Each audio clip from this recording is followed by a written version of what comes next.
Hola, soy la Basmati, de nuevo con vosotros. Hoy tengo a Amedeo Modigliani, pensaba que se había apagado. Últimamente todo lo que toco se estropea. Eh, que nace en 1884 y, a ver, ¿qué es lo que suena aquí? Y muere en 1920 en París. Tiene una vida muy corta, una asistencia de 35 años nada más. Muere por una meningitis tuberculosa. No sabía que existía meningitis tuberculosa, no sabía que las meningitis tenían apellidos, pero bueno, es un artista singular que desarrolla un discurso muy personal en medio de una vanguardia poderosa, aclamada por la sociedad y que no se deja arrastrar.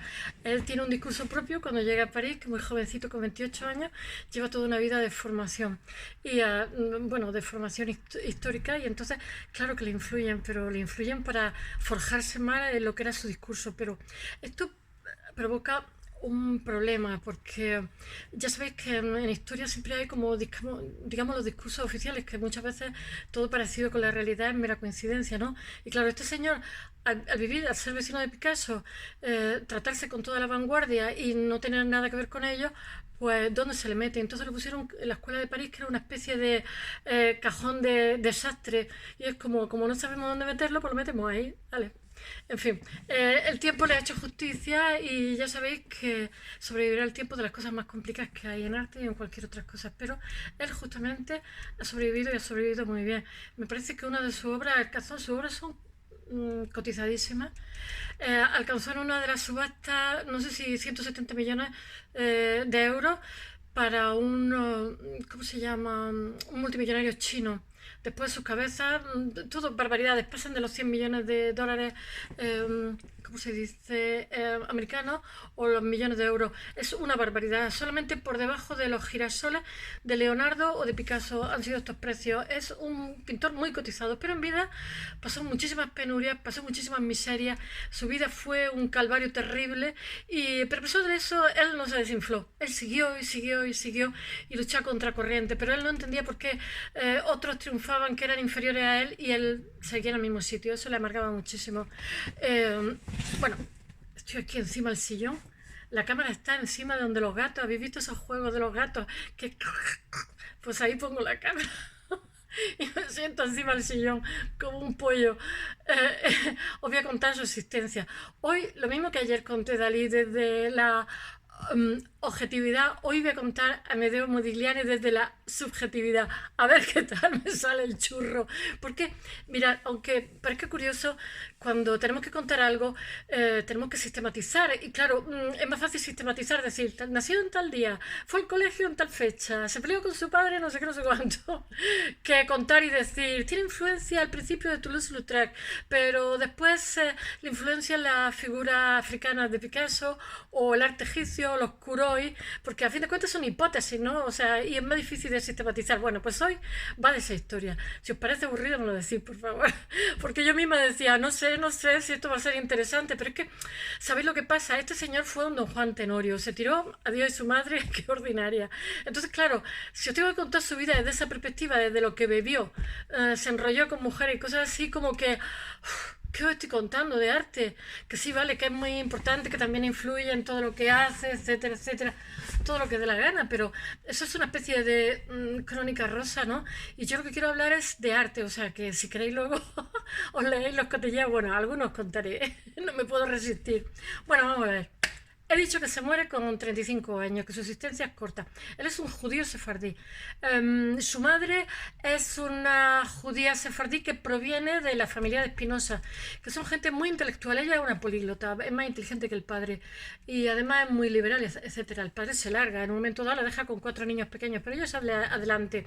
El padre, ella da clases, tiene como una academia, como sabe un montón de idiomas. Ya sabéis que los judíos entrenan mucho a sus chicos en que sepan muchas cosmovisiones. Cuando leen el Bas Mitzvah, que es como nuestra comunión a los 7 u 8 años, cuando entran dentro de la sinagoga y la comunidad los acepta, lo que hacen es leer la Sagrada Escritura en hebreo, leen en francés, leen en inglés, leen en parsi, yo qué sé, cuanto más idiomas, entonces los padres creen que sus niños, cuando llega el misbah, controlen varios idiomas y me parece maravilloso además, ¿eh?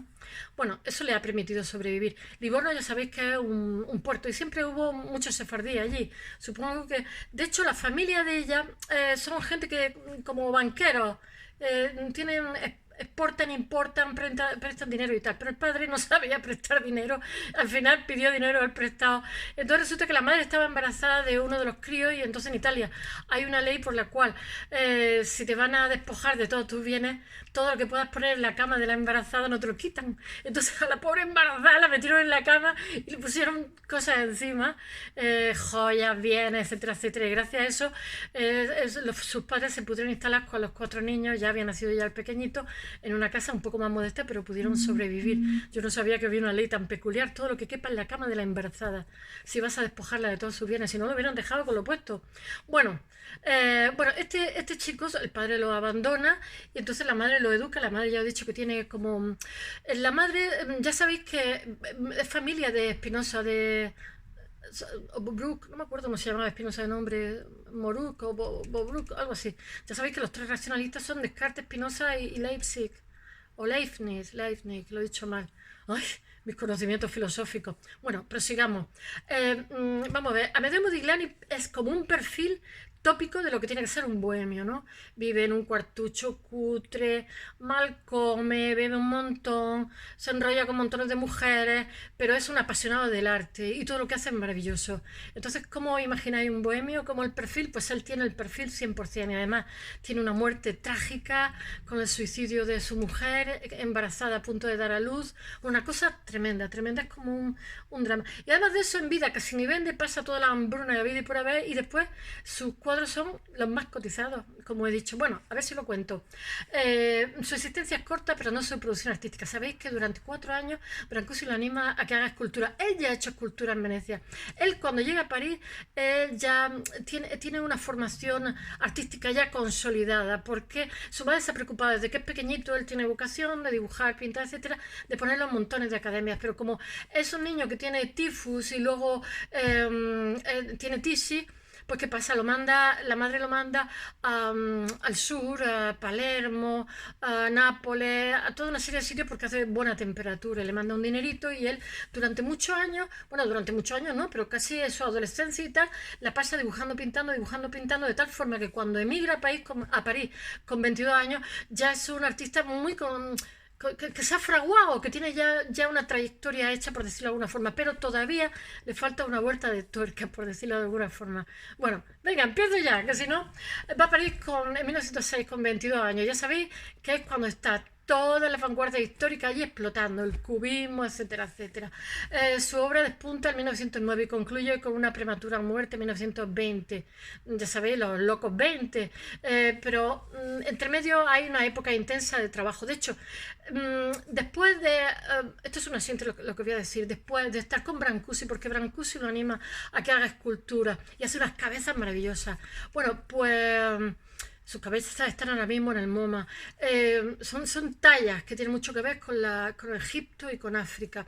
Y también con los curos griegos, que sabéis que eran los deportistas de la antigüedad, de la época arcaica griega. Yo es que lo he visto en Estambul, porque he ido 1000 veces a Estambul y siempre me voy al museo que hay, y museo arqueológico, que es una pasada. Ya sabéis que todos estos sitios que han sido metrópolis, pues como han robado todo lo que han pillado de todos sitios, que me perdonen los ingleses, los franceses, pues siempre que voy a Inglaterra he ido también, tienen un templo griego, bueno, pues los turcos 3/4 lo mismo, robaron de Palestina, de Grecia, porque el imperio turco era grande, y tienen unos museos que yo veo, por ejemplo, de Irán, el árbol del bien y el mal, en fin, lo recomiendo, por favor, si vais a Estambul, pasar de folclore y ir a ver el museo arqueológico, porque en un día no lo acabáis, es increíble.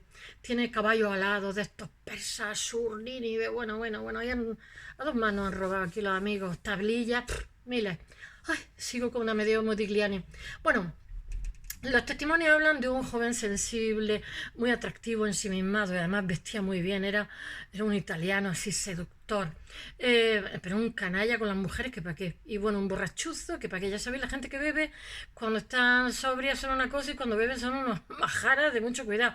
Es como una especie de esquizoide, ¿no? Doctor Jekyll y Mr. Hyde. Lo que pasa es que las personas que tienen cerca las devoran, no hay quien sobreviva ahí porque son relaciones tóxicas. Hasta qué punto la gente bebedora es una droga que está integrada en nuestra sociedad, pero es una droga, o sea, maltrato, bueno, en fin.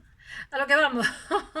Bueno, él tiene una vida muy autodestructiva y cuando muere, los amigos, en el entierro al Pere Lachaise lo pagan los amigos para hacerle un entierro de lujo porque lo adoraban, aparte de que él no hubiera triunfado económicamente. Pero se rumorea que ahí que él ha llevado esa vida autodestructiva por esa incomprensión hacia su arte y por eso tiene una muerte de mártir. Y porque él también es adicto a drogas, no solamente toma alcohol, sino... Y como no está adscrito a ninguna vanguardia, pues siempre se ha dicho que, bueno, que realmente lo metieron en la escuela de París, como he dicho antes, porque hay un discurso ahí histórico que, bueno, que...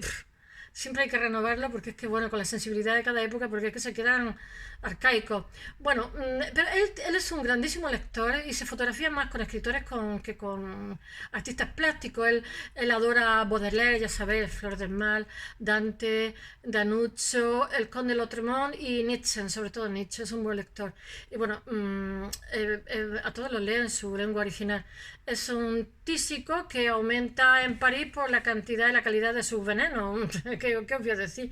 Pero estas contrariedades no le impiden desarrollar su obra, incluso ser escultor, que yo he sido escultora, me he desarrollado como escultora, y te sale una musculatura y una fuerza, tienes que estar de fuerte para darle, yo no sé, este tísico, como hizo tantas cosas. Además, robaba por las noches de la obra, eso lo hemos hecho todo.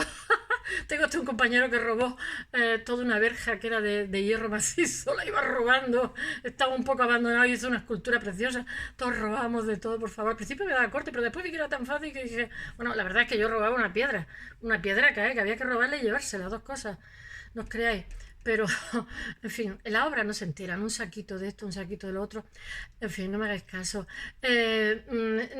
Este Modigliani está en la época, en la primera parte del siglo XX, tened en cuenta que están los Navi, él tiene un grandísimo amor por el primitivismo, ya sabéis que los primitivos son los que hay antes del siglo XVI, ha ocurrido ya los prerrafaelistas, los nazarenos, ya sabéis, el grupo inglés y el grupo alemán, que es 40 o 50 años anterior, que hacen su arte fijándose en los primitivos alemanes. Bueno, pero él está ya viviendo una época que es la del cubismo, que después retorna al orden cuando se muere, que es los años 20. El problema de la ubicación de Mondrian no es suyo, sino de quien establece, como he dicho antes, el discurso narrativo de la vanguardia a lo largo del siglo XX, que es como una cosa rígida. Esto es de historia del arte, que para qué. Es que les da por poner etiquetas y ahí se quedan rígidas. Con 22 años es un artista formado que se inicia en su Livorno natal. Ya sabía, un niño enfermito que la madre la manda a dibujar y a pintar. Y continúa en diversas ciudades italianas, como he dicho, Nápoles, Capri, Roma, Florencia, etc. La mejor escuela que se matricula es la última, la Escuela Liberal di Nudo de Florencia, lo estoy leyendo, donde conoce en directo lo mejor de la historia del arte italiano. Pero justo Italia se acaba de independizar y entonces todavía la República Independiente de Italia, o sea, las ciudades todavía mantienen mucho lo suyo, por decirlo de alguna forma. Después se homogeneiza un poquito, aunque yo creo que no se homogeneiza, porque yo cuando hice un máster no podía invitar a uno de Génova con uno de la Toscana. Teníamos que tener un cuidado porque eran como... podía pasar de todo. Aunque no sé, en España también pasa un poco con los andaluces, la gente del norte, no me hagáis caso. Bueno, ¿qué puedo decir? Que él cuando llega, pues tiene, cuando se traslada al país, a París tiene muchísima influencia, le impacta muchísimo Gauguin, Paul Cézanne y Toulouse-Lautrec. Entonces su pintura se le nota antes de empezar con Brancusi a hacer tallas, porque después de eso madura muchísimo. Y bueno, que le gustan mucho los fauvistas, Toulouse-Lautrec, Gauguin y Cézanne. Y bueno, y el cubismo le fascina también. A partir de 1906 se encuentra el primer centro de vanguardia del mundo, o sea, que está en París. Después de haber conocido lo mejor de la tradición histórica italiana. Abre entonces una pausa como de asimilación reflexiva, tanto porque también le intimida, hay que decirlo, porque es que París era como el epicentro del arte en ese momento. Entonces, cuando conocí a Constantin Brancusi, que era un tío encantador, como un gigante rumano, era un fenómeno. Había sido pastor de cabra, era un tío, para mí, el mejor. Ese y Osamu Noguchi. Bueno, son los que renuevan la escultura prácticamente. Bueno, pues entonces este le dice, ¿por qué no esculpes conmigo? Venga. Y entonces hace cabeza. Ya os he dicho, roban piedra y hacen cabeza. Pero es que este es un tísico. Y tú sabes lo que es estar con el mazo. Te pone un cuerpo que para qué. O sea, a mí se me han puesto las manos muy grandes de haber hecho piedra. Y bueno, y entonces entre 1909 y 1912 se dedica a hacer escultura. Pero os voy a decir una cosa. En ese periodo de reflexión, porque los escultores somos muy buenos dibujando, somos mejores y pintando, porque tenemos que dibujar sobre el material. Y entonces eso le sirve para después ser un pintor muy maduro, porque después de estar con Brancusi 4 años lo tiene que dejar, por la noche pone vela y se dedica a tallar. Tiene que dejarlo porque es un tísico y entonces está chupando polvo y tierra y tiene que tener una fuerza tremenda, porque los escultores somos fuertes. Y bueno, eso hace que después madure su arte. Y es de deciros también que es de los primeros, muy amigo de Picasso y vecino además, es de los primeros que ve la señorita de Aviñón. Para él Picasso es como autoridad, le fascina muchísimo y Picasso lo adora también. De hecho, Picasso en su colección privada tiene cantidad de obras. Lo que pasa es que se mosquea una vez con Picasso porque como no tiene lienzo, de pronto coge un lienzo suyo que ha comprado y le pinta encima y eso le cabría muchísimo. Bueno, es de deciros que él se relaciona con Picasso, Braque, Matisse, tengo que leerlo porque no lo sé todo. Es amigo de Picasso, Braque, Matisse, Gris, Brancusi, Lipsic, Sakin, Lorenz, Archipenko, Leger, Rivera, el marido de Frida Kahlo que está por allí, Chagall, Derain, Soutin, Blamis, Kilsin y de Chirico. Viven, son vecinos todos, ¿sabes? Además de las huellas, se le puede ver también en esta primera época, antes de la escultura, huellas de Cézanne y de Gauguin, pero los que le influyen de verdad son Picasso y Brancusi. Picasso por la fascinación, ya he dicho que es vecino, y la autoridad que le impone sobre él. Él es muchísimo más jovencito que Picasso, llega allí con 22 años. Brancusi también es bastante más mayor que él, pero es que Brancusi es un tío como muy, muy cercano, se lo lleva a su estudio a hacer esculturas, etc. Y el segundo fue porque Brancusi le ayuda como a aclarar su identidad, porque después de estar con Brancusi durante 4 años haciendo cabezas que son preciosas, y yo digo que tiene mucha influencia del arte egipcio, del arte de los kuroí griego y tal, pues como que su pintura es más madura. Y después de hacer esta escultura, que vive, que está 4 o 5 años haciendo escultura y después vive 4 o 5 años más, no sé si 4 o 5 o 6, hace 22 mujeres desnudas, acostadas y 22 sentadas. Y son lo más maduro de su arte después de haber hecho, porque él dice que es como un periodo de reflexión que le sirve como para aclararse qué es lo que quiere y tal. Y son distintas a las que hace al principio, que ya he dicho que tiene influencia de Cézanne, de Toulouse-Lautrec y tal. Ahora ya tiene su propio discurso propio, pero muere a los 35 años.